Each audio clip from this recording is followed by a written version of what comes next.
നല്ല fresh apple. ഇത് വെച്ച് നമുക്ക് സ്മൂത്തി ഉണ്ടാക്കിയാലോ? സ്മൂത്തി ഉണ്ടാക്കാൻ വേണ്ടി ആപ്പിളിൻ്റെ 2 അഗ്രങ്ങളും ഇങ്ങനെ ചെത്തിക്കളഞ്ഞിട്ട് നമുക്ക് ചെറുതായിട്ടിങ്ങനെ കഷ്ണങ്ങളായിട്ട് മുറിച്ചെടുക്കാം. ഞാനിവിടെ തൊലിയോടുകൂടിയാണ് ഉപയോഗിക്കുന്നത്, കാരണം തൊലിക്കകത്ത് ഒത്തിരി ഗുണങ്ങളുണ്ടല്ലോ. ഇനി മിക്സിയുടെ ജാറിലേക്ക് അരിഞ്ഞു വെച്ച ആപ്പിൾ കഷ്ണങ്ങൾ ഇട്ട് കൊടുക്കാം. ഇതിൻ്റെ കൂടെ നമുക്ക് വെള്ളത്തിൽ കുതിർത്തെടുത്ത കശുവണ്ടിയും പിസ്താഷ്യും കൂടെ ഇട്ട് കൊടുക്കാം. പിന്നെ കുറച്ച് ബദാം പരിപ്പും കൂടെ ചേർത്ത് കൊടുക്കാം. ഇതിൻ്റെ കൂടെ ഇനി ഈന്തപ്പഴം ചേർത്ത് കൊടുക്കാം. മധുരം ആവശ്യമുള്ളവർക്ക് ഹണി വേണേൽ ചേർത്ത് കൊടുക്കാം. അതിനകത്തോട്ട് ഇനി ആവശ്യത്തിന് പാലും കൂടെ ചേർത്ത് നമുക്കിതൊന്നിങ്ങോട്ട് അടിച്ചെടുക്കാം.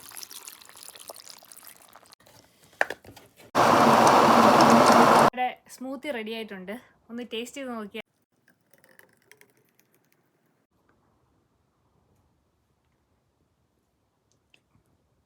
ഇനി ഇത് ടേസ്റ്റ് ചെയ്താലോ?